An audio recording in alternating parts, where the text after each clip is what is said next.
Morning, morning, morning. Hello. Hi, this is episode 16 of the Bible book reading, Bible readings for the home book that I'm going through. My name is Loretta Nash. You are listening to the Loretta Nash Show, Lor's blog, Lorgh blog. Okay. Um, Reason why it's been late broadcasting, I kind of been doing some errands and stuff and um, doing what I need to do. Um, get caught up with some stuff. I cut some artworks yesterday. Not cut them up. I just cut the put them into the sizes I posted the sizes and doing what I need to do. Anyway, it's early morning. This is episode 16. Uh, I'm going to go ahead and read with my horrible reading that I don't read too well. Never was good in reading out loud in school. So, and since it's early enough right now, and I got errands I need to run today, and errands I need to run tomorrow. I put some gesso on some records that someone gave me, records as in vinyl, um, so I can start some paintings here in a little bit. Um, I'm gonna go with oils, do them with oils. Anyway, okay, let's get to the Bible readings for the home book. We are in increasing of knowledge. That's what it says, the big blue headline. Okay. The subheadline says prophetic knowledge increase. Question. Excuse me. When might the world look for the increase of knowledge? Quote, but thou, O Daniel, shut up the words and seal the book, even to the time of the end. Many shall run to and fro, and knowledge shall be increased. Daniel 12:4. Note: the book of Daniel was not to be shut up till the end, for then there would be no time to develop or utilize knowledge, but until, quote, the time of the end, end quote, a period just preceding the end. During the time there was to be a great increase of knowledge concerning the prophecies of Daniel. Question. Until what time were the saints to be persecuted under the Roman power? Quote, and some of them of understanding shall fall, to try them, and to purge, and to make them white, even to the time to the end, because it is yet for a time appointed. Daniel 11:35. Note: the close of this period allotted for this persecution to mark the beginning of, quote, the time of the end, end quote. And it looks like all the questions kind of have notes, especially on this page. Okay. Question. How long were they to be under the power of the little horn, or papal Rome? Quote, and they shall speak great words against the Most High, and shall wear out the saints of the Most High. Three dots. And they shall be given into his hand until a time and times and the dividing of time. Daniel 7:25. Note, this verse and the proceedings show that the time of the end begins at the end of the quote time and times and dividing of times end quote, or 1260 years for the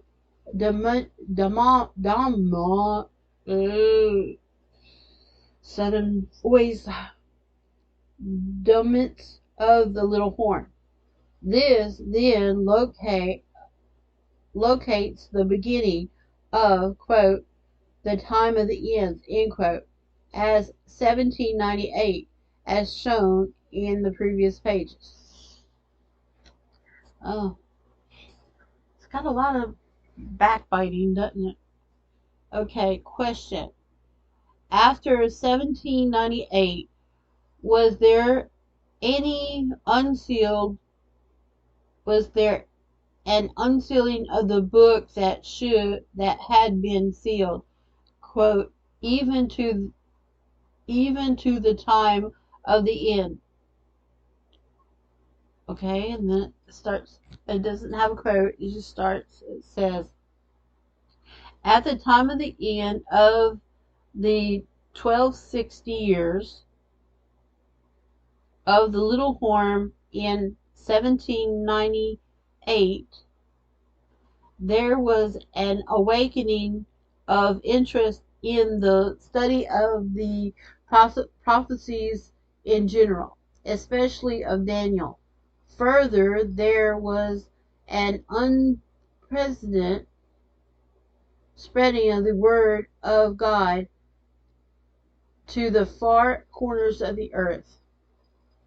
Note, the Religious Treaty Society of London was organized in 1799, the Baptist and Foreign Bible Society in 1804, the American Bible Society in 1816, and the American Tract Society in 1825.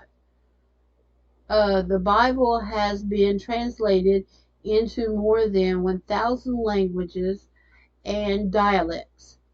To all parts of the globe have gone forth hundreds of millions of copies of the Scripture, and countless pages of tracts, pamphlets, and religious papers decimating knowledge of the truth of salvation.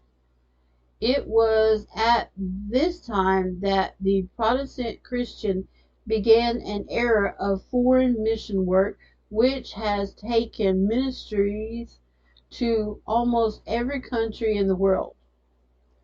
This quote time of the end quote, the gospel of the kingdom has gone, quote, to every nation and kindred and tongue and people.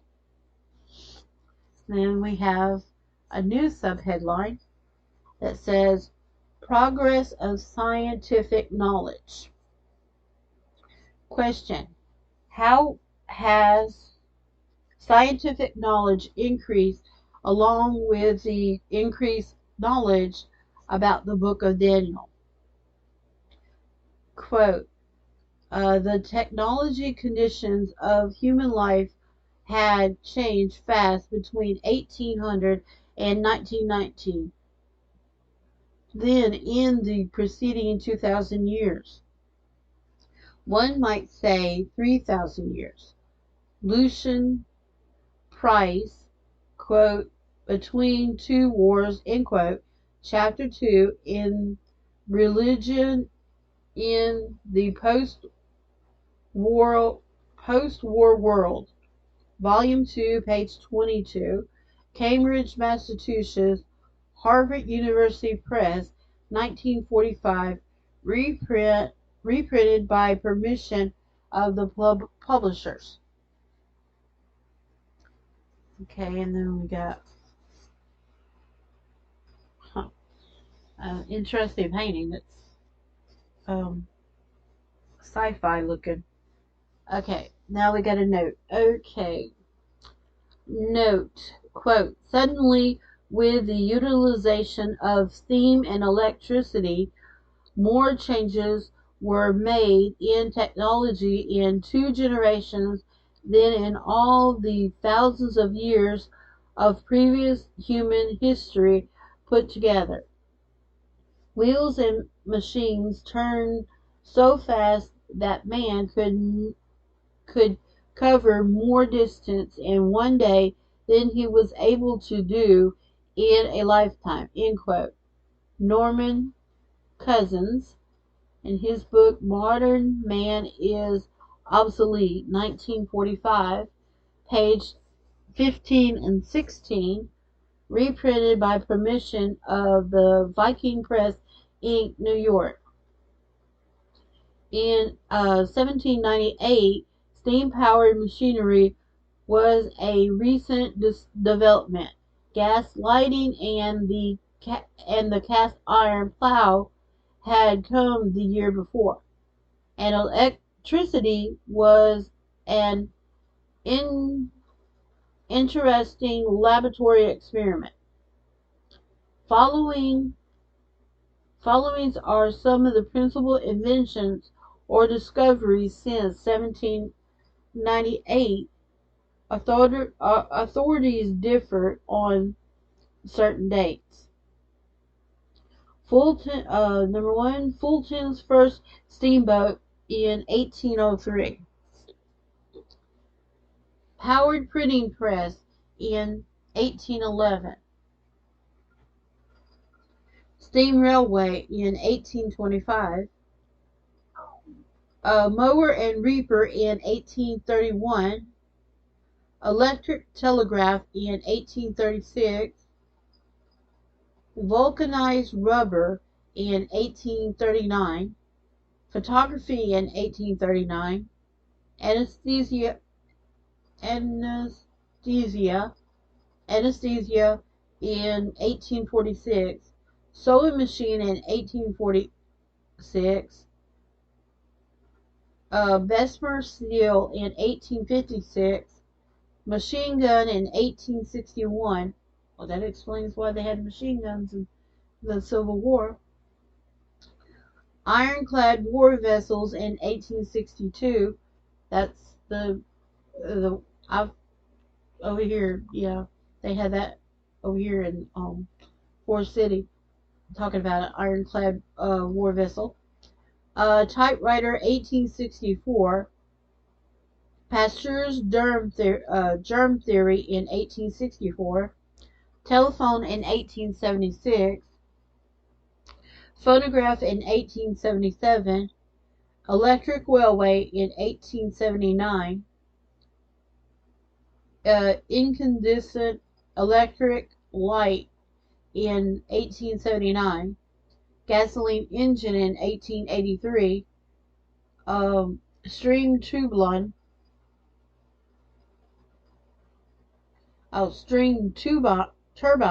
in 1884. Lithotype in 1885. I've seen that. Automobile in 1892. Motion pictures in 1893. X-ray in 1895. Wireless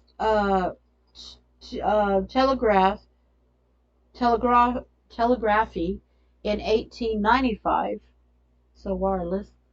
Radium in 1898. Wireless telephone. Wireless telephony in 1902. First airplane in 1903. Radio broadcast in 1920. Insulin 1922. Television broadcast in 1836. Jet turbine in 1937. Penicillin in 1938. Shipboard radar in 1938, uranium fusion theory in 1939, nuclear weapons in 1945, polio vaccine in 1953, Earth satellites in 1957, moonshot in 1959, man in space 1961, man on the moon 1969. Yeah, it was in July 1969. I was probably thought of. Okay, let me get back to the book. Give me a second, y'all. Okay. Okay, question. What are other marks of the new era in, quote, the time of the end, end quote? Um, unprecedented, unprecedented political, religious, and inte- intellectual freedom, education of the masses, movement of population, changing of the old ideas. That's what marks the new era. Okay, note, by 1798, had there had already begun a series of revolutions, quote, in the Western culture, which continued into the 19th and 20th century, and which partly swept away the existing order and brought in a new era. The French Revolution was its profound repercussion in Europe, and the revolutions in the Americas. The revolutions in the Americas, which both preceded and succeeded in ushering the new political order. Republicans up were set up which aspired to be democratic, and more of the popular presentation in government was forced upon the remaining monarchs. Three dots. The Industrial Revolution integrated the age of the machine. Wealth and population rapidly mounted. Cities mushroomed mostly overnight. Three dots. The commerce of the Orient penetrated the commerce of the Orient, yeah, Orient penetrated to every inhabited country of the globe. End quote. Kenneth Scott Larroquette, his book The Christian Outlook, New York, Harper's and Brothers, 1948, page 55, 56. Okay. Question. For what do all these changes pave the way? Quote, the gospel of the kingdom shall be preached into all the world for a witness unto all nations, and then shall the end come. Matthew 24:14. Note, quote, as never before it is possible to acquaint men the world around with the gospel. The many means of communication, the radio and the airplane, added to the seemingly more prosaic contributions of early days. The printing page, the railway and steamship, and the automobile, making physically feasible the reaching of all men. Ibid, page 20 and 21. I found out what Ibid means. Ibid means also, or the same book. So this was probably, it said Ibid, so it'd probably be from the previous one, which is Kenneth Scott Lericat, The Christian Outlook, page 200 and 201. I finally figured out what Ibid means. I had to look it up because I was in another book, the old book that I got. I got a lot of old books. Okay, so that's the end of that little section. And now we go to another section. That says the conflict between capital and labor. So it's going to talk about, well, capital and labor. Okay, question. God's message to the rich. That's the, not question. That's the subheadline under the conflict between capital and labor. It says God's message to the rich. It's the subheadline. Okay, question. What are some sins of this latter day industrial age? Quote, men shall be lovers of their own selves, convexious, boasters, and boasters proud. Three dots, truce breakers. 2 Timothy 3 and 2. Question. When, according to prophecy, were men to amass wealth? Quote, go to now, ye rich men, sweep and howl for your miseries that shall come upon you. Your riches are corrupted, and your garments are moth-eaten. Your gold and silver is cankered, and the rust of them shall be witness unto you, and shall eat your flesh with it as it were fire.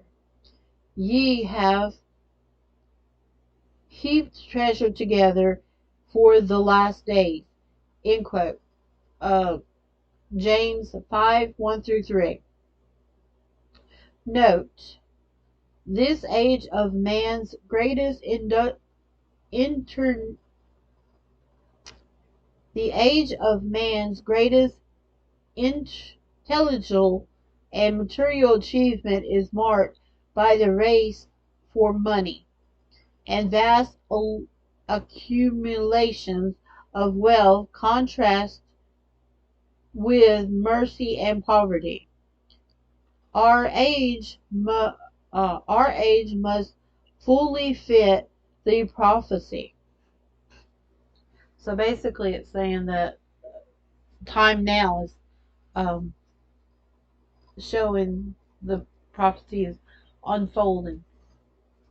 I gotta think, this is 1963. It's an old book. They're only halfway through. Okay, question.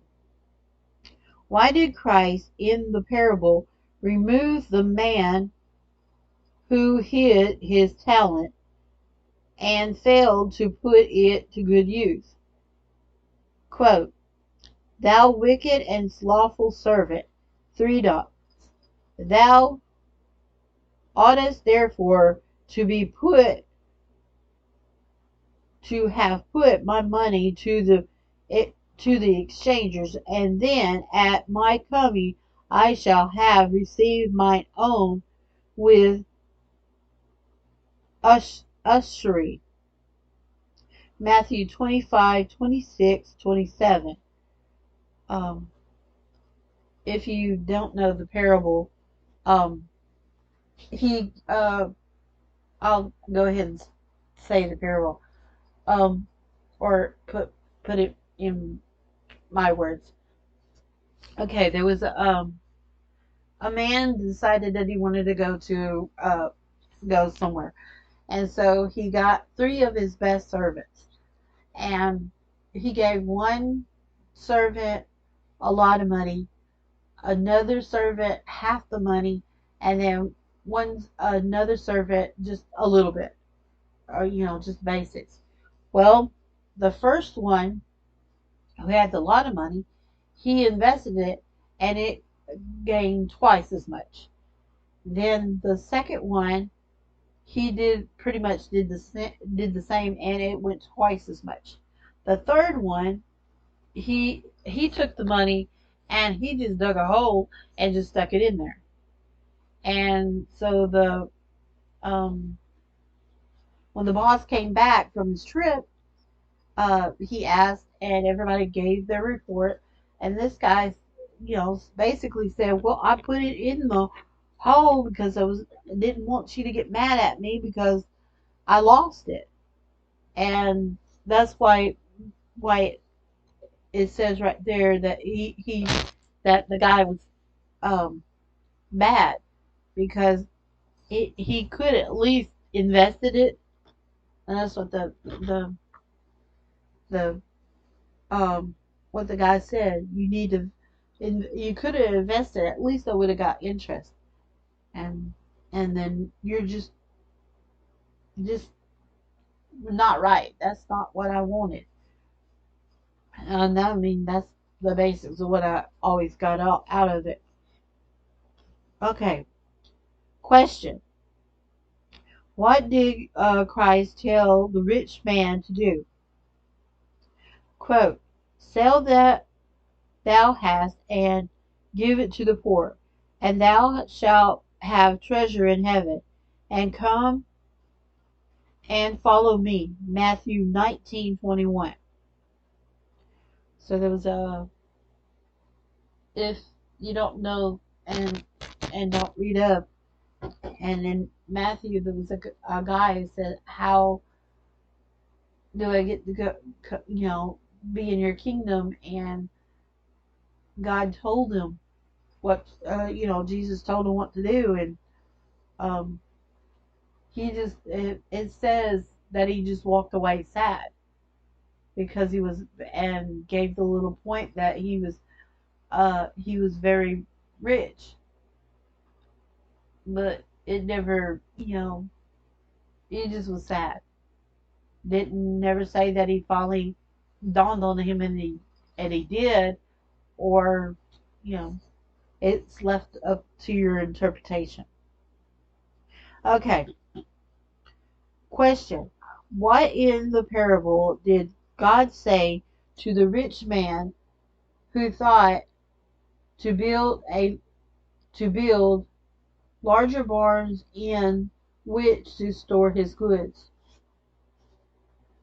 Quote, "But God said unto him, Thou fool, this night, uh, this night thy soul shall be request of thee.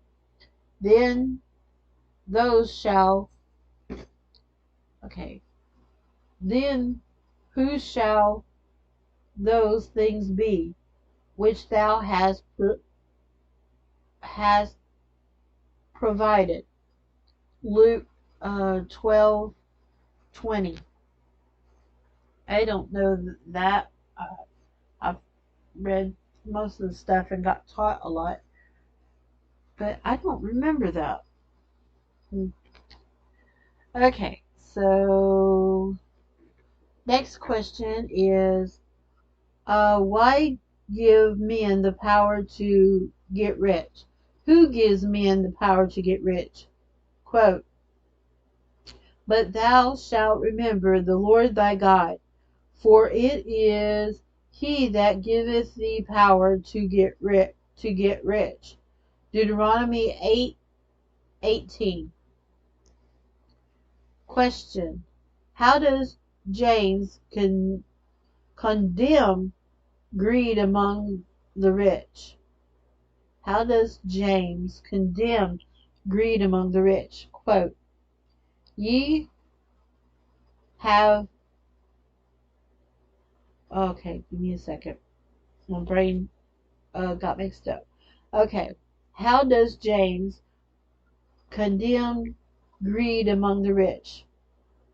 Quote, ye have living in pleasure on the earth and be wanton. Ye have nourished your hearts as in the days of slaughter. Ye have condemned and killed the just, and he doeth not resist you. James 5:5 and 6. Note, this indicates that they have lived in luxury and for pleasure, heedless of their responsibility to God or to their fellow man. Heartless greed disregards the rights, the welfare, and even the lives of those afflicted by its merciless schemes and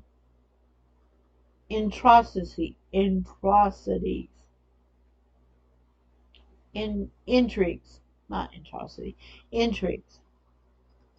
The righteous or just, however, do not make foreseeable resistance to its unjust treatment. Okay, even that made me a little like, what? Okay. Question. How have the rich defrauded the laborers? Quote, the hire of the laborers who have reaped down your fields, which is of you kept back by fraud, crieth, and cries of them which have reaped are entered into the ears of the Lord. Verse 4. James 5, verse 4. Okay. Question. Seeking a fair remuneration,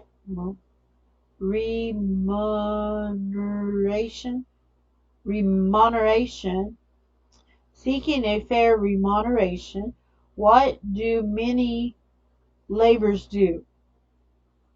Form labor unions, engage in strikes, boycotts, etc. Note, these means by improving conditions temporary, but they cannot eradicate the deep-seated evil. It lies in the heart, and nothing but conversion, a change of heart, can eradicate the sin of selfishness, a failure of love, a failure to love one's neighbor as oneself. The struggle between capital and labor is in, inevitably as long in in inval well, okay, inevitable inevitable inevitable okay inevitable as long as sin and selfishness are in the world, and near the end it becomes more intense, because then sin comes to the full.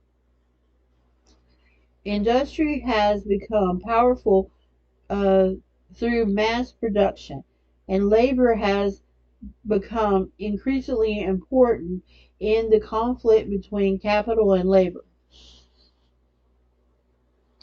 And then we got a subheadline. It says, God's message to the laborer. Question.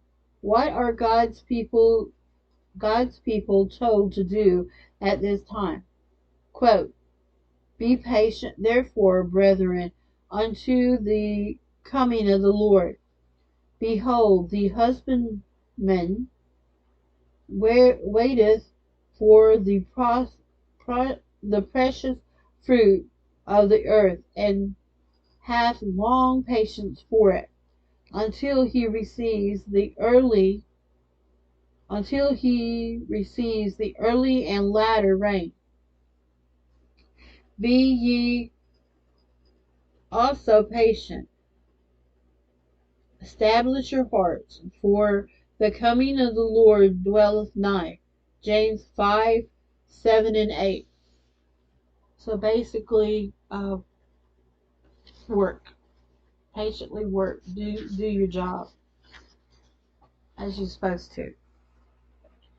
Okay, well that's an interesting painting there too. Okay, now we got a new part of the book, and it's called The Atomic Age. What next? So yeah, we're past the atomic age. Um, we're what in the virtual age? Yeah. Okay. And that's the thing in the mind. Excuse me. Okay. Atomic age. What's next? Okay. And I my southern accent just gets in there and really goes sometimes with words. Okay, atomic age. What's next? Subheadline: Signs of the times. Question: why did Christ reprove the Pharisees and Sadducees? Quote: O ye hypocrites, ye can concern the face of the sky, but can you not concern the signs of the times? Matthew 16:3. Question: what are several signs given by the prophets to identify Christ and at his quote first coming as the Messiah? Quote, therefore the Lord himself shall give you a sign. Behold, a virgin shall conceive and bear a son, and shall call his name Emmanuel. Isaiah 7:14. Give me a second. Alright, sorry about that. It never fails. Especially it being so close. Okay, let me get back to this right here. Okay, we have this question. Let me read the question again. Question: what are several signs given by the prophets to identify Christ at his quote unquote first coming as the Messiah? Quote, therefore the Lord himself shall give you a sign. Behold, a virgin shall conceive and bear a son, and shall call his name Emmanuel. Isaiah 7:14. For fulfillment, see Matthew 1:2 and 23. Quote, but thou, Jerusalem, but thou, Bethlehem, Ephrath, Ephraim, Ephrathah, though thou be the smallest of thousands of Judea, yet out of thee shall come forth unto me that is to be ruler in Israel. Malachi 5:2. For fulfillment, see Matthew 2:1. Quote, rejoice greatly, O daughter of Zion. Shout, O daughter of Jerusalem. Behold, thy king cometh upon thee. He is just and having salvation, lowly and riding upon When I say, don't want to use this word, upon a donkey, and upon a colt of a foal of a donkey. Zechariah 9:9. For fulfillment, see Matthew 21:4 and 5. Okay, the reason why I said donkey instead of the word that's here, I don't want to use it. It just doesn't seem right, but I know it's in there. But it's just my choice. Okay, question. Give me a second. Okay, question. What did the disciples say about Christ, quote, second, end quote, coming? Quote, and as he sat upon the Mount of Olives, the disciples came unto him privately, saying, Tell us when shall these things be? And what shall be the sign of thy coming and the end of the world? Matthew 24:3. Question. What were by the signs, quote, on earth, end quote, of Christ's coming? Quote, there shall be, three dots, upon the earth distress of nations with perplexity, the sea and the waves roar, men's heart failing them for fear, and for looking after those things which are coming on the earth. For the powers of heaven shall be shaken. Luke 21:25-26. Okay, now we got another subheadline that says distress, perplexity, and stress, perplexity, fear. Question. What critical situation was to characterize the what critical situation was to criticize the nation? Quote, distress of nations with perplexity. Luke 21:25. Note. Stop for a few minutes of serious reflection. Look at the nation of the earth today. Every nation is distressed. Even the victors of World War II have been at a loss to know what to do for the world's ills. And, quote, bidden or unbidden, the atomic bomb sits in on all the Council of Nations. In its light, all other problems of international relations are dwarfs. End quote. Henry L. Stimson, former U.S. Secretary of War, in Harper's Magazine, March 1946, page 204. James S. Stewart speaks of, quote, this immense critical hour when millions of human hearts are besieged by fierce perplexities, when so much established landmarks of the spirit are gone, old securities wrecked, familiar ways and habits plans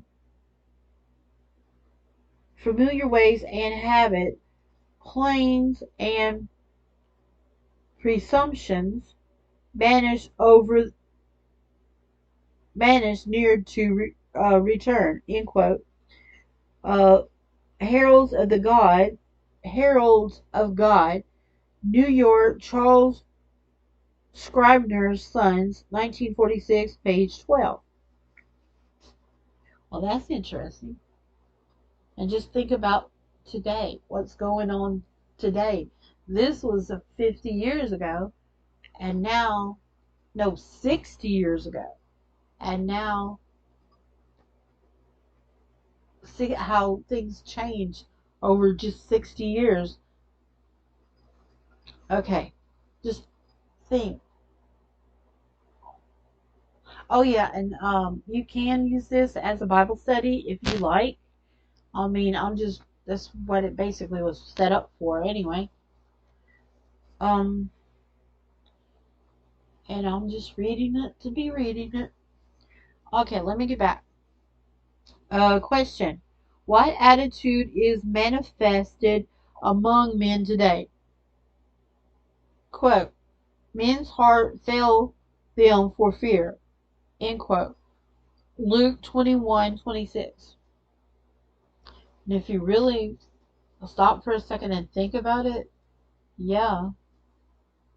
Because what just happened for the past 3 years is almost going on 4 years. What just happened? Or what just happened 3.5 years ago? I'm just throwing it out there. 3.5 years ago. Because it was March. And then right now, at this moment, would probably be the half year mark. So 3.5 years. Okay, note. Okay. In addition to the accumulated fears resulting from war, destruction, and economic troubles and social revolutions, mankind is now overshadowed by the new fear of atomic power. Not anymore, it's now a virus. Okay? We find it often repeated, quote, the menaces of civilization itself, before which the thoughtful of our day stand in palsied and fruitful fear. End quote. And that's Lyricat, The Christian Outlook, Harper, second edition, 1948, page 200. Quote, despair is creeping up on us, end quote. Editorial, The Christian Century, November 19th, 1947, page 1391, reprinted by permission. Okay. Quote, a time of confusion and deep-seated anxiety without parallel in our experiences, end quote, and quote, almost psychopathic emphasis on the idea of security, end quote. Virgil Jordan, his book Manifesto for the Atomic Age, 1946, page 15. Okay, quote, today the world is sick with, 1, 2, 3, a many-dimensional fear, end quote. Summarized a noted science editor in the first year of the atomic age. Quote, on the surface we find the fear of the old army man, that the other fellow will get a atom bomb before we can perfect our own defense. But against the atom bomb, there is no defense. Just below the surface lurks the diplomat's fear. If we give way the atomic power secret, we will lose our bargaining power. But there is no atomic power secret. Again, 3 dots. The industrialists fear with fear will this new power source upset the economic structure of the country and my private apple cart. Now, this new power is a discovery at least as great as man's discovery of fire. Who can predict what will come of it? Three dots. To the scientist, one, two, three, the blackest fear of all, brackets, means, in brackets, not to be allowed to seek the truth wherever it leads him. Three dots. Death to science, three dots, means death to our civilization, whose foundation is knowledge and whose goal is liberty. Helen M. Davis, editorial in Chemistry, November 1945. That's long-winded. Okay.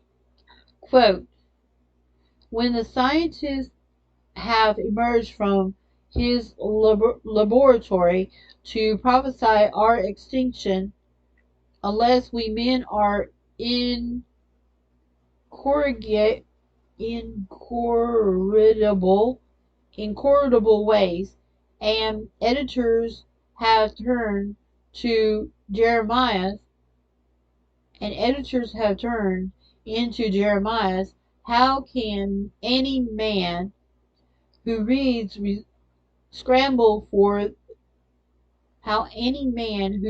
scramble for a dollar, play bridge, or contemplate his children or others with any satisfaction.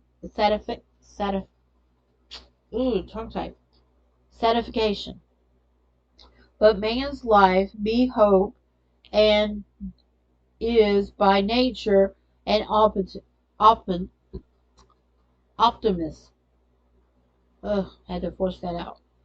Harrison Smith, editorial in the Saturday Review of Literature, August the 21st, 1948, page 20.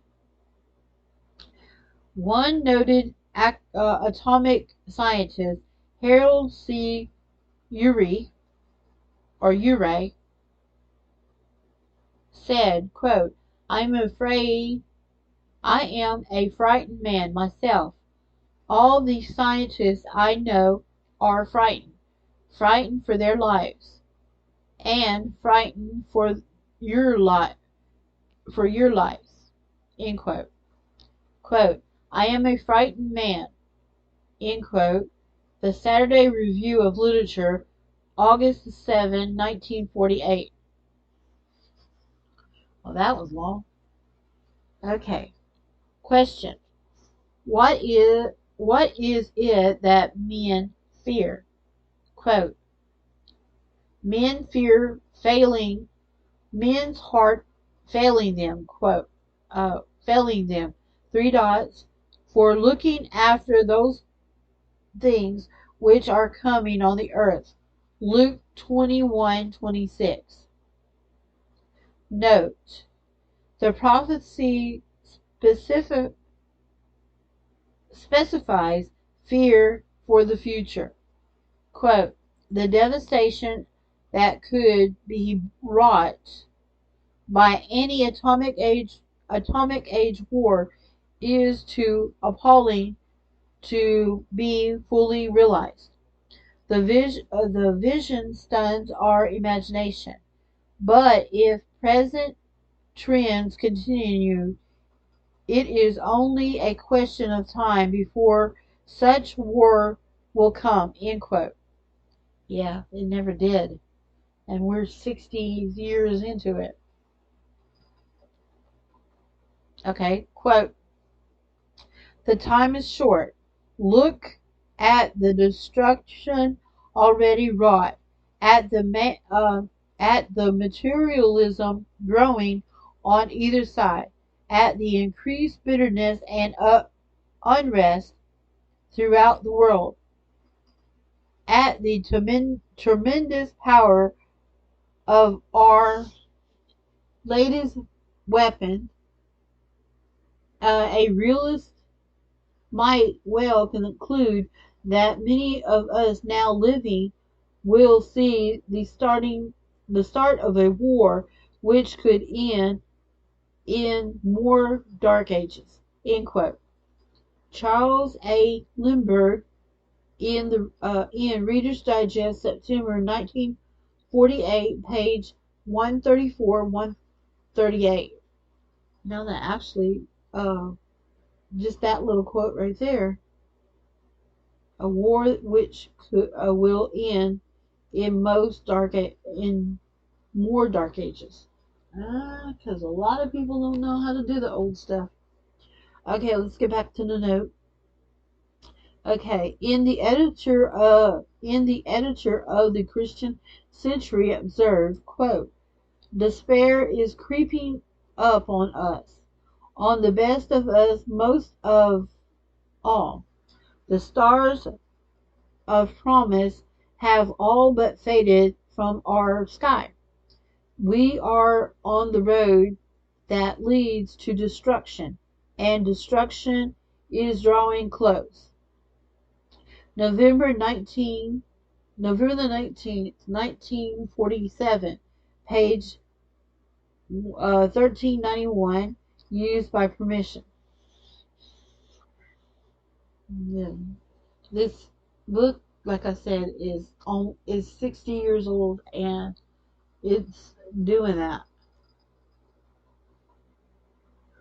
and it's interesting. Okay, I say 60 because it says 63, and we're in 2023. Yeah, that would be because I didn't turn 50 until 2020.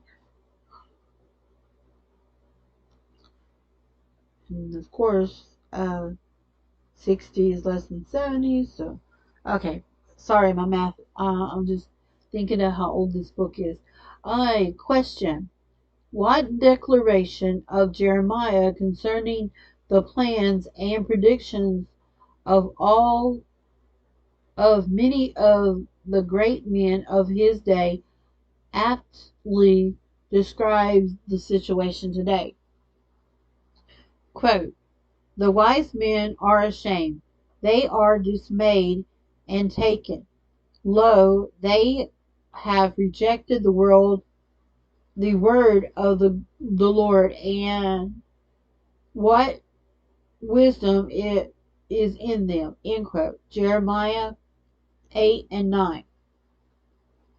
Note, we of this present disillusioned generation have learnt about, quote, not much is left of the theory of the atomic process, three dots. Indeed, the splitting of the atom, which represents the furthest reach of the new physics into the mysteries of matter. Also, annihilation, the last annihil- annihilated, at the last of the 19th century notion of an in, inevitable millennium. And this is from Fortune magazine, Fortune, October 1948, page 112. Quote, the Tower of Babel, end quote, says James S. Stewart, quote, has crashed, and the world is literally with the wreckage of disillusionment, end quote. Heralds of the Gods, subscribers, page 12. As early as 1933, Paul Hitcherson spoke of, quote, the final destruction of the illusion of invariable process which Herbert Spencer and the Victorian evolutionists fastened upon the pre-war liberalism of the West, end quote. And that's from the Forum, April 1933, page 226. And after World War II, Raymond B. don't want to say his name, but I want to say Fosdick found this idea of the automatic process, quote unquote, curiously unreal. In the light of man's record in recent decades, which was shown him, quote, apparently closer to barbarianism than we fondly believed, end quote. The New York Times Magazine, December the 30th, 1945, page 5. Oh, let me adjust and situate here. It's a lot of stuff. A lot of things to digest here. Okay. Really a lot. And then, of course, you can intercede what you think and all in here. Okay. This fly is bugging. Okay. Alright, question. What does the Bible point to as the cause of the world's peril? Quote, in the last days perilous times shall come, for men shall be lovers of their own selves, covetous, boasters, proud, blasphemers, disobedient to parents, unthankful, unholy, without natural affection, truth breakers, false accusers, incontentment, fears, despisers of those that are good, traitors, heady, high-minded, lovers of pleasure more than lovers of God, having a form of godliness, but denying the powers thereof.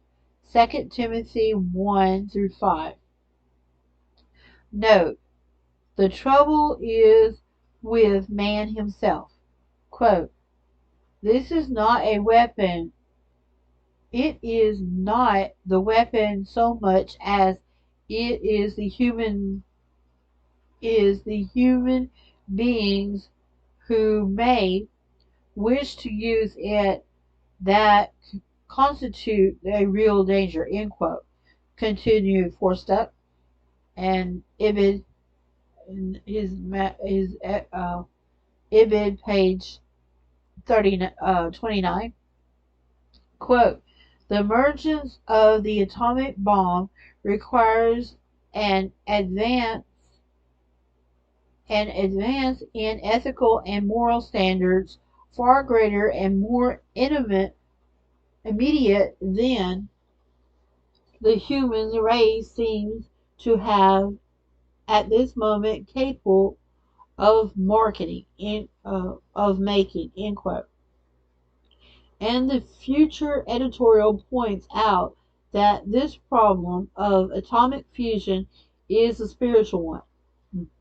The cure of, quote, the fusion that exists in man's mind and in man's heart, end quote. January 1946, page 97 and 98. Excuse me. Quote, scientists themselves now proclaim that their science has reached the point in its development where it becomes imperative to do something about man. Their prophecy doomsday They prophesize doomsday unless their warning is heeded. Three dots. And we're continuing the quote, which looks like a very big one. Okay. When they talk about the nature of man, we are standing on ground that has been preempted preempted by Christianity. On the ground, scientists On this ground, scientists and Christianity is met face to face. With one voice, they declare that the future is precarious. With one voice, they declare that it is precarious because of man. Christianity puts its finger upon that in man's nature, which science now gravely fears may cause his destruction and the destruction of the earth with him. Science and Christianity are now looking at the same thing in man. Scientists has no words for it, but Christianity has. The word is sin. Sin, says Christianity, is inherited in man's nature.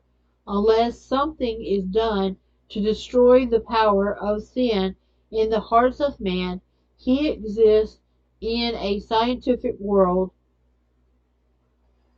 will always remain under the shadow of immediate self-destruction, says Charles Clay Morrison in the Christian Science Century, March the 13th, 1946, page 330 through 332, used by permission. Okay.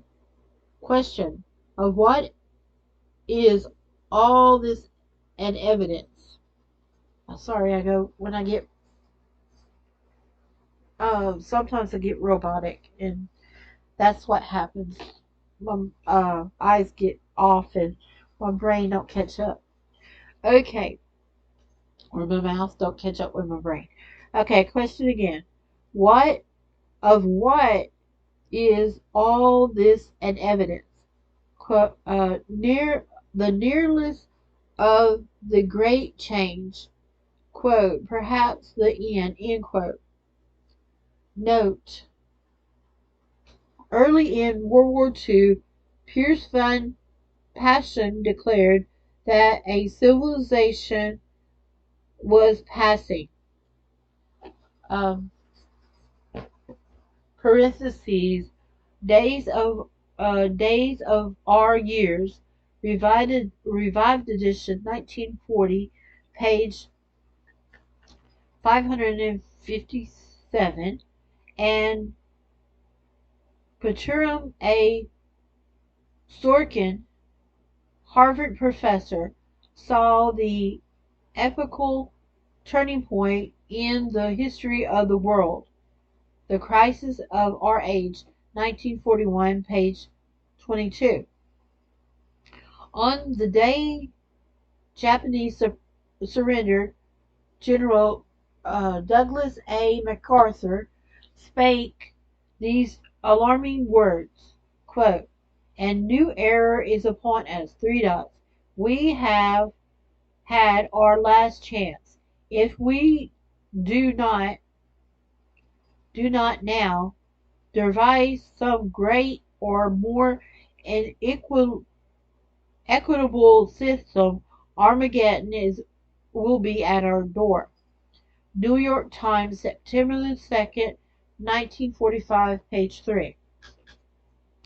The President of the United States, in a speech to the Federal Council of Churches of Christ in America in session at Columbus, Ohio on March the 6th, 1946, said, quote, "If the world is long to survive, the gigantic power which man has acquired through atomic energy must be matched by spiritual strength of greater magnitude.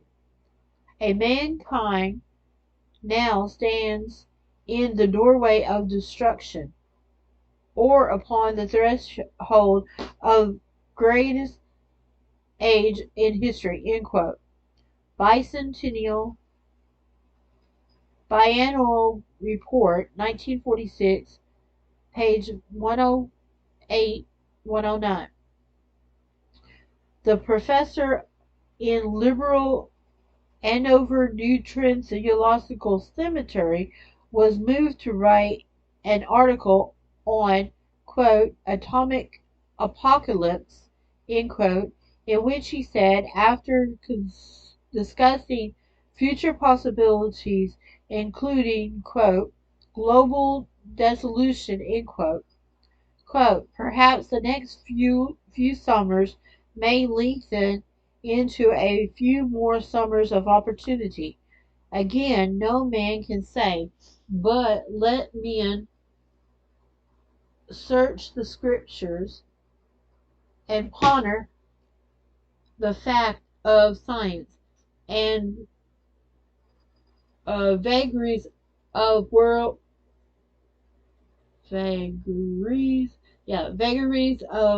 politics, the economic, emotional, and industrial conditions of the peoples.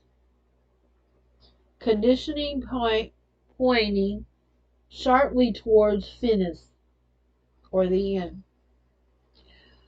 So soon or a little later. Weiner Fallow in the Christian Century, September the 25th, 1946, page 1148, used by permission. Okay, and this next question has a big note. Okay, question. What prophetic message of Scripture, once ignored, now bursts into prominence and is quoted by men of the world? Quote, "But the day of the Lord will come as a thief in the night, in which the heavens shall pass away with a great noise, and the elements shall melt with fervent heat, and the earth also and the works that are therein shall be burnt up." Three dots. "Wherein the heaven being on fire shall be dissolved." 2 Peter 3:10 through 12. See also Isaiah 13:6 through 11. And then it's got a really big note. But give me a second before I start reading that. Oh, that is really what passage. Okay. Note. Okay, quote. Within these passages, within the pages of the New Testament, end quote, says Winthrop S. Hudson, quote, one is forever stumbling upon passages long ignored which suddenly speak directly to the mood of this hour. From utter irreverence, they become luminous with meaning. The closing lines of Second Peter, which is 2 Peter 3:10 through 13, are cause and point. A year ago, they were completely foreign to our thinking. But listen to them today. End quote. The Christian Century, January 9, 1946, page 46, used by permission. Okay, let me get this situated. Okay, quote. Sir Richard Gregory at a recent meeting of the British Association of the Achievement of Science quoted from the same scripture, 1, 2, 3. In this country also there are atomic scientists who regard the destruction of all life on this planet from atomic chain reaction is theologically possible. The believer in providence is, however, not confronted with anything new in principle. The end of human existence on earth was regarded by the early Christians as near at hand, by modern Christians as far in the future. Three dots. What is new in the present situation is not the possibility of a last generation, but the possibility, sobering enough I grant, that ours may be the last generation. Ernest Freeman Tittle in the Christian Century, May 1, 1946, page 556, used by permission. Quote, we are on our way towards removing the last barrier that prevents man from converting the earth into a planetary crematorium, end quote.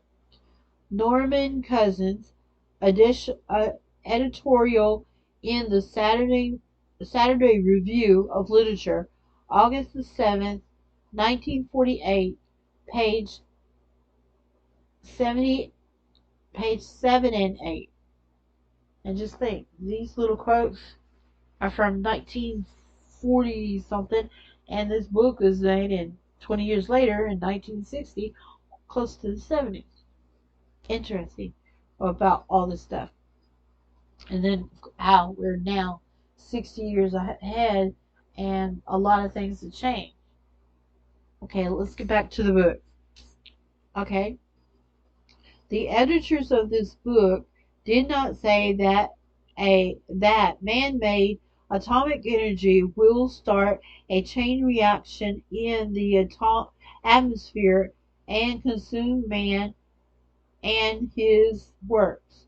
Atomic energy may never be used in a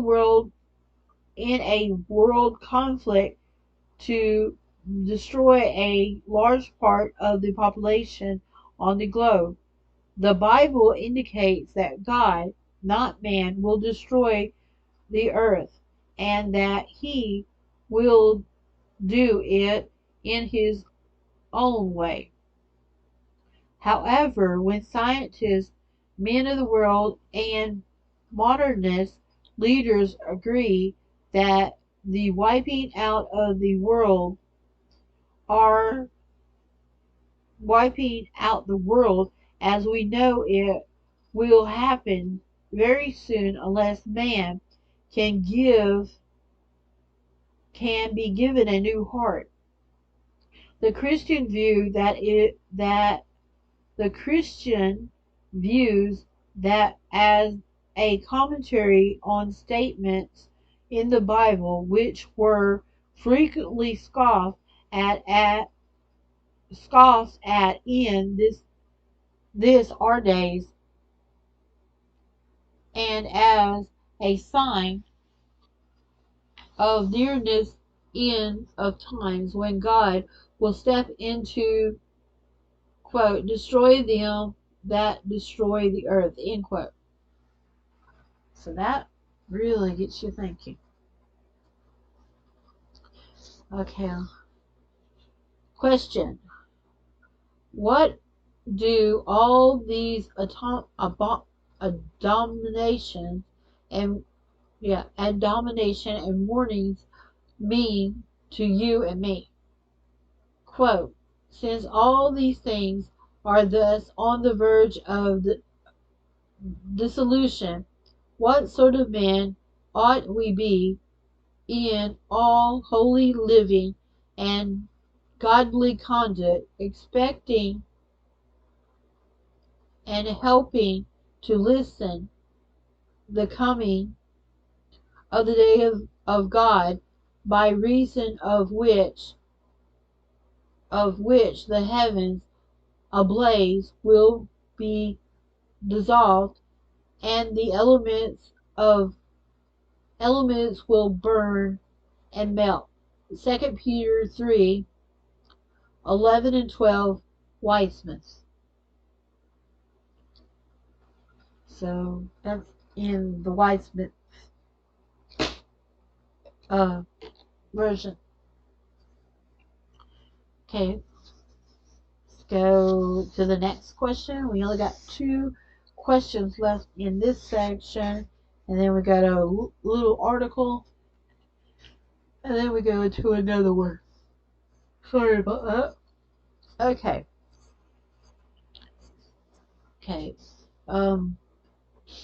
What may we expect the following this destruction? Quote, but in accordance with his promise, we expect new heavens and new earth, in which righteousness dwells. Therefore, beloved, as you are expecting this, earnestly seek to be found by him, free of blemish or reproach, in peace. 2 Peter 3:13-14, Weismith. Note, quote, a new heaven and new earth, when all things that are will have passed away, and old things will have been made new.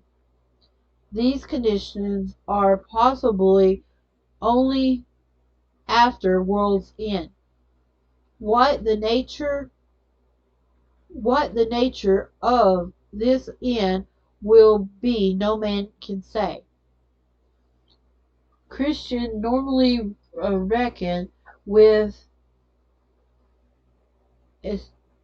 eschatology, brackets, the doctrine of last things, in a bracket.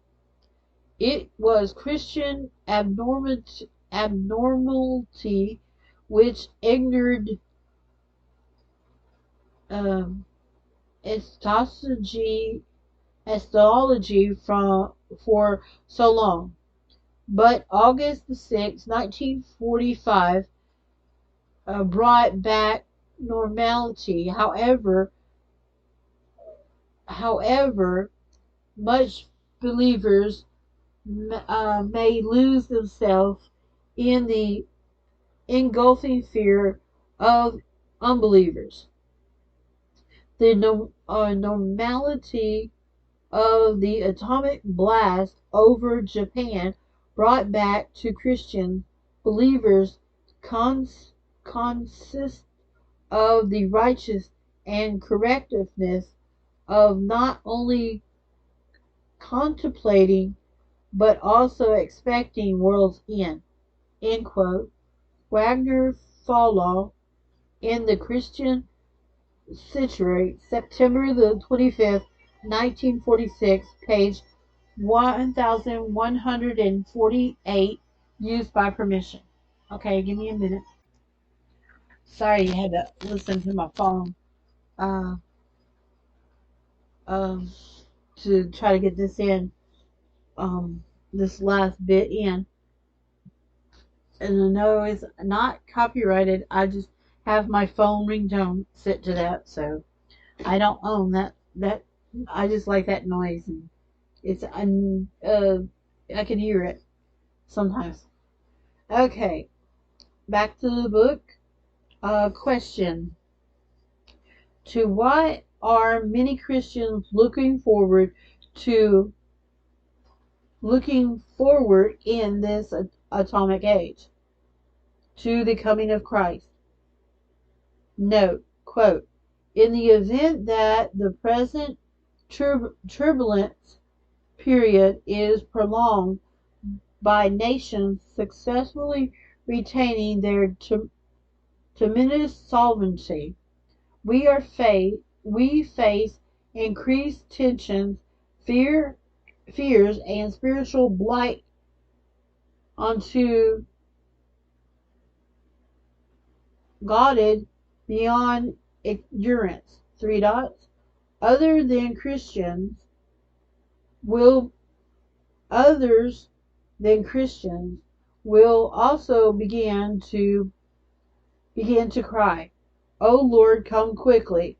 And then it has Ibid, page 147, 1147, which is the Christian century. Uh, and of course, Ibid means the previous. Finally. Uh, quote, 3 years after the Second World War, the course of political and economic evidence was persuaded vast number of people that the doom of mankind is sealed. Three dots. To the warning of the fatal result of an atomic or biological war, there are added the death calls ring by prophets of man's starvation. End quote. Harrison Smith in the Saturday Review of Literature, August the 21st, 1948, page 20. Biological. Even it says biological, and we just went through a biological, and it's going to rise again. Okay, back to the book.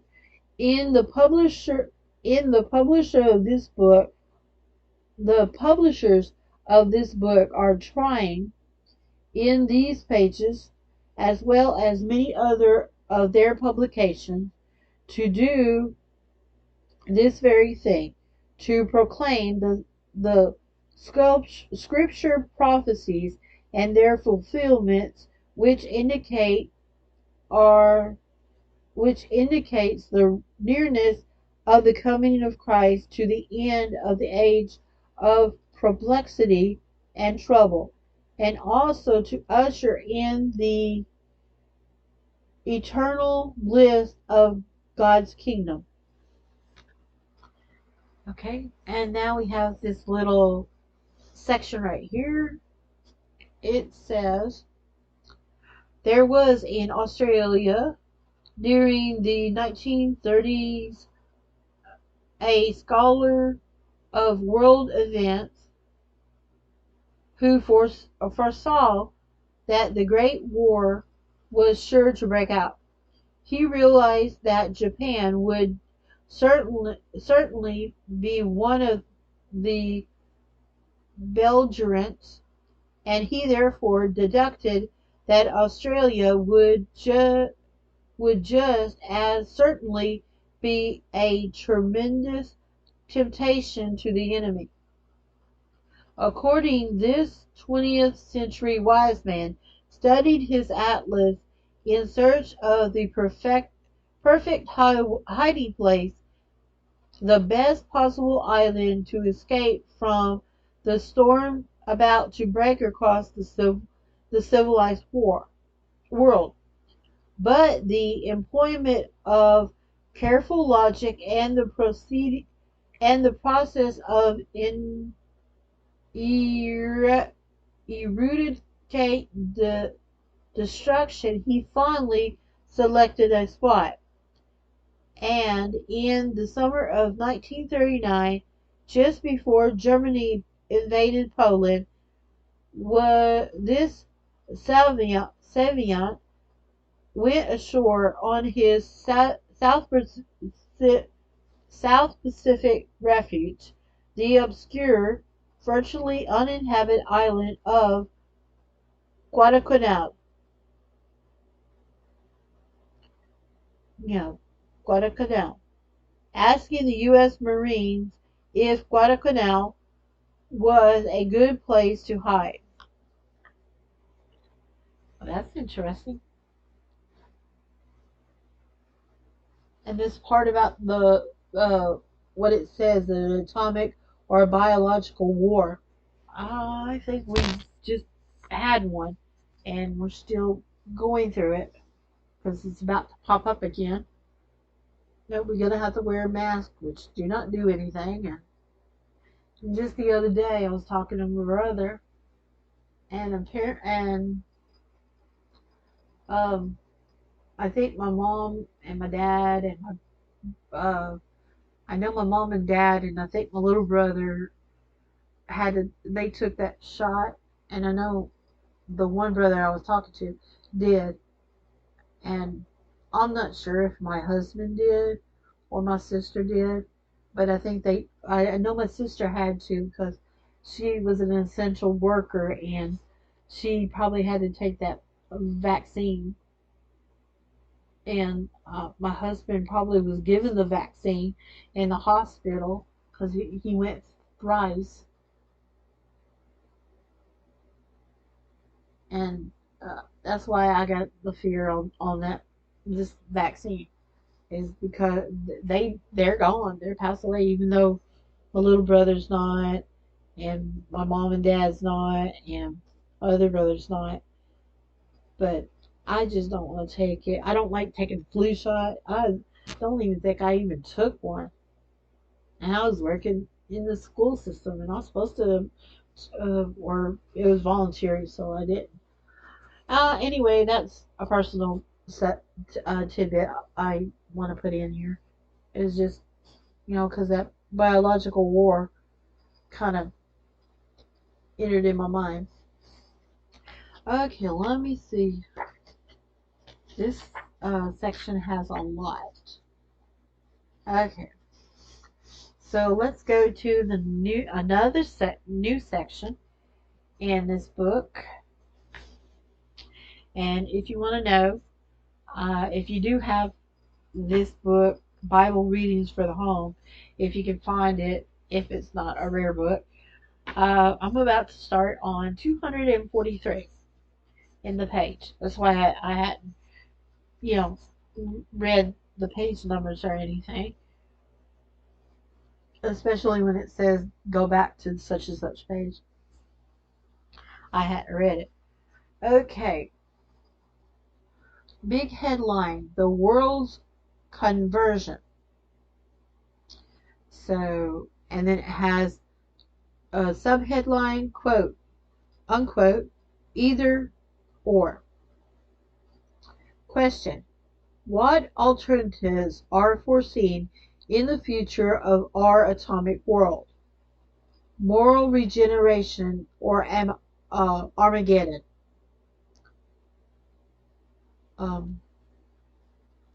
Let me read the book.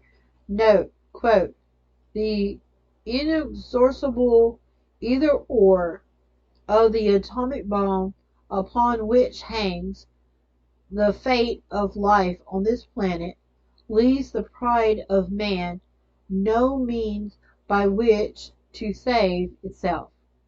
The only alternative to Armageddon is repentance and regeneration. Yeah, regeneration. 3 dots. Atomic energy can lift the burden of poverty from the backs of countless millions. Three dots.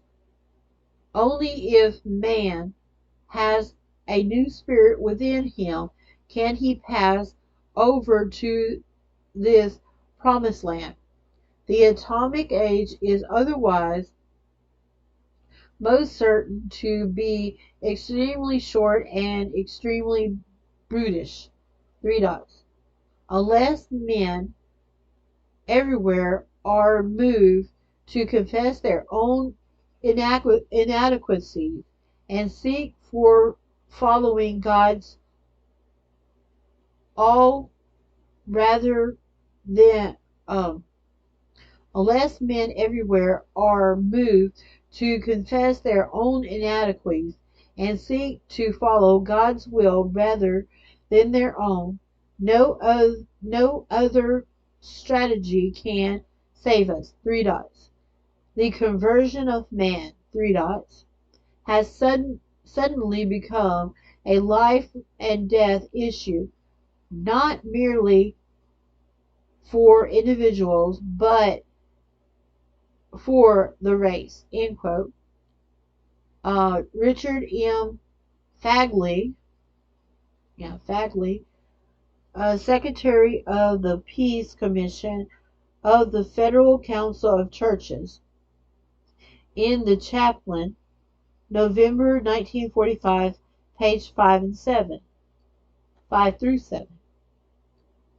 Both the President and General MacArthur said in connection with the statement quoted in the preceding readings that the problem of avoiding destruction was the spiritual one of human moral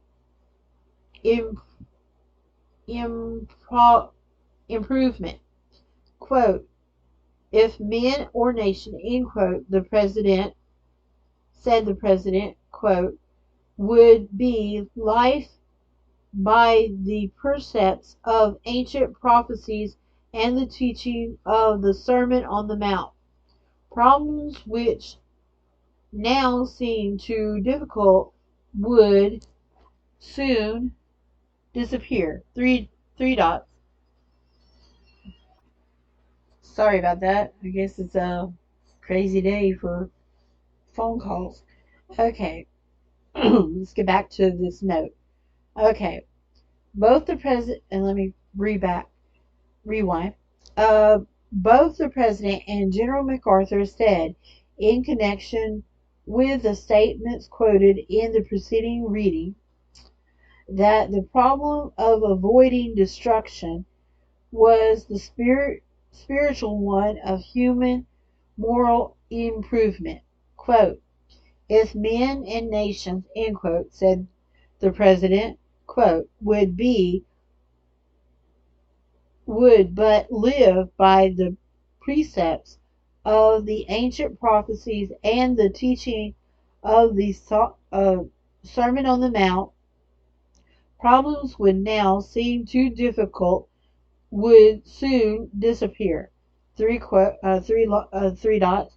Unless it is done, we are headed for the disaster we would deserve. End quote. Federal Council of Churches, Biannual Report, 1946, page 109. Quote, as a scientist, I tell you, there must never be another war, end quote. Harold C. Urey, quote, I am a frightened man, end quote. The Saturday Review of Literature, August the 7th, 1948. See also One World or None by 17 contributors and the Federation of American Atomic Scientists, McGraw-Hill Book Company, 1946. What did Jesus say in question? What did Jesus say in conditions preceding his coming? Quote, and as it was in the day of Noah, so shall it be also in the days of the Son of Man. End quote. Luke 17:26. See also verses 27 through 30 and Matthew 24:37 through 39. In the days of Noah, quote, and God saw that the wickedness of man was great in the earth, that every imagination of the thoughts of his heart was only evil continuously. End quote. Quote, and the earth was filled with violence. End quote. Genesis 6:5 and 11. Note: men everywhere recognize the prevailing wickedness of our times. Drunkenness, vice, crime, and debauchery have increased alarmingly. Selfishness and pride fill the hearts of men to the exclusion of righteousness. Civilization today is repeating the sins of the days of Noah. Actually, really is. Even now, 60 years later. Okay, from this book. Okay, question. According to the parable of the wheat and the tares, how long are the good and bad to remain together? Quote, and the field is this world. The good seed are the children of the kingdom, but the tares are the children of the wicked one. The enemy that sows them is the devil. End quote. Quote, let both grow together till the harvest, and in the time of harvest I will say to the reapers, gather ye together first the tares, and bind them in bundles to burn them. Matthew 13:38, 39, and 30. Let's wiggle that around. Quote, the harvest is the end of the world. End quote.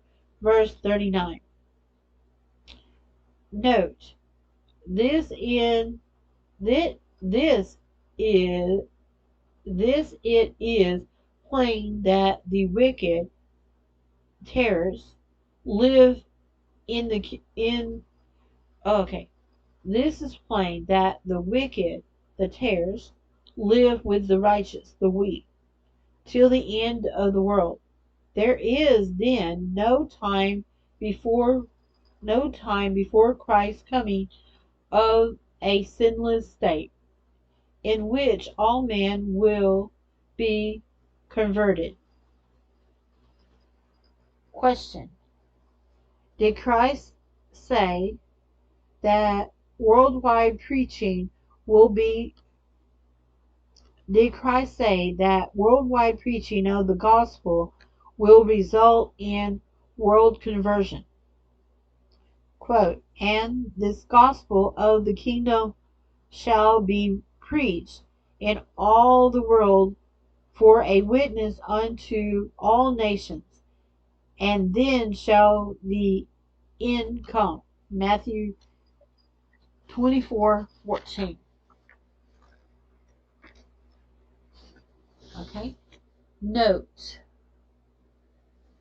he did not say that that all would receive the gospel, but that the gospel was to be preached in all the world for a witness unto all nations, and that then the end shall come. Quote, they, and this has got brackets, Jesus and the New Testament writers, in brackets, anticipate no full victory of the gospel within history. Jesus frankly declares that the large majority of mankind on go on to destruction. He speaks of the end of age and in his description of it, there is tragedy, with the separation of the good from the evil, and the weeping and fire for the latter. The wheat and the tares, he declares, are to be together until the harvest. Three dots. The nature of each comes more abundant as the harvest approaches. Three dots. Good and evil would go on together until, by his intervention, God judges and triumph. God judges and triumphant. Triumphant. End quote. Kenneth Scott Larroquette, The Christian Outlook, Harper, 1948, page 188, 189. And that was the end quote. Quote, far from mentioning anything the the progressive improvement of the world, Jesus, on the contrary, foresees the end of it, preceded by the aggravation of evil and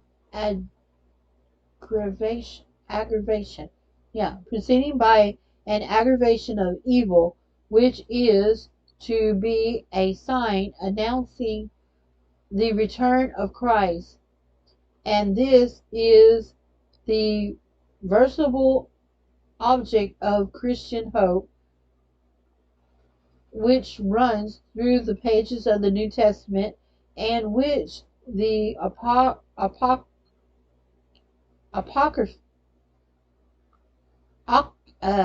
get that word, apocalypse, set forth in grand fresco. End quote. Translated from Henry de Espin, a Protestant professor of Geneva, reported in the Gazette de Louisiane, February 18th, 1944, page 3. Okay.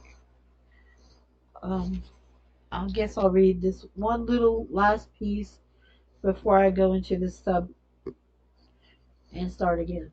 Okay, we got a question. How did Paul characterize the last days? Quote, and in the last day perilous times shall come. End quote. 2 Timothy 3 and 1. Quote, evil men and seductors shall wax worse and worse, deceiving and being deceived. Verse 13. Note, commenting on the invention of the atomic bomb, E.A. Houghton, Harvard University anthropologist, said, quote, the present level of human behavior is so low that man is merely to use control of unlimited natural forces for destruction rather than conservative purposes. It's changed. Three dots. Gadgets and machines are getting better and better, and man is getting worse and worse. Up. Dispatch in the Washington Times-Herald, August the 10th, 1945. That was end quote. Okay. Quote: Modern man, the end product of all humanized influence of the 60 centuries, end quote, sees in the looking glass, quote, the image not of being not grown kindly and tolerant with the years, but of one, whose primitive emotions lie just below the surface, and who is easily capable of disregarding the principles wrought out in wrought out on Sinai and the Areopagus, Areopagus, Areopagus whenever they stand in his way. J. A. Hobson's characterization of the 20th century man appears at first glance to not to be inaccurate. inaccurate. Naked Polynesian paradise praise par, par yeah, a naked Polynesian paradising on a top hat and squats. End quote. Raymond B. Fosdick, the New York Times Magazine, December the 3rd, 1945. Well, that is weird. Okay, I'm going to stop right here because my voice is starting to get a little scratchy and I really need to go and do something else because I'm about to get a phone call that's I need to take care of. But anyway, that's a lot to digest in this book and everything. And if you really think about it and go right now, we get a lot of stuff that's different, but basically the same that's going on now. And as I said, it just use this as you can use this for a Bible study because I think that's what this book is supposed to. But anyway, I'm going to go ahead and stop and get ready for what I need to do for today. And it's just been an interesting day, and especially reading this part's in the book. It got a little interesting. And all I can say is if you got a Bible, go ahead and look at it and everything. And I got a few books. I don't know what I plan on doing when I get through with reading this book. I got a lot of books here, and I guess I need to do other than painting. Um, all I can ask for right now is I don't want to really go into specifics, but if you are able to pray, if someone's listening, able to pray, go ahead and keep me and my daughter in your prayers. A lot of right now my anxiety is blowing up, and um, I need a miracle to happen and everything. Um, and all you have to do is just say a few words. Um, and I will say a few words for whoever's listening. Thank you, and bless your heart. Bless you, and thank you. Um, if you like what's going on, go ahead and subscribe. And if you are interested in any of my artworks, you can always go to my eBay store, um, Loretta Nash Art Studio. I think that's what it is.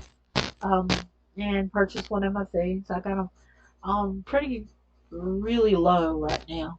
I got about 100 pieces.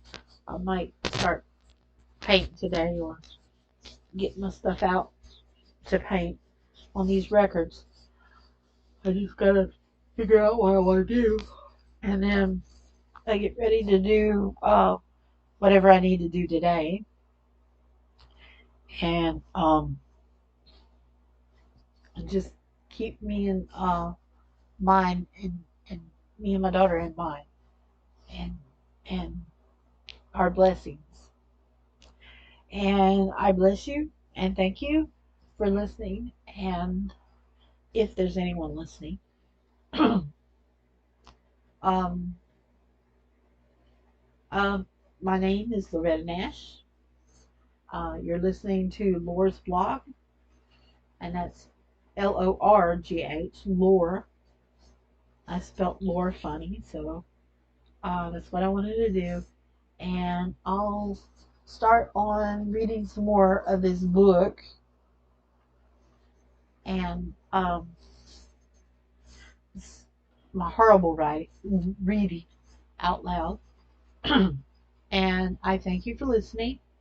And of course, you can tell I'm very southern, uh, Appalachian, talk Appalachian most of the time, because that's pretty much where I'm born and my family was from and all that.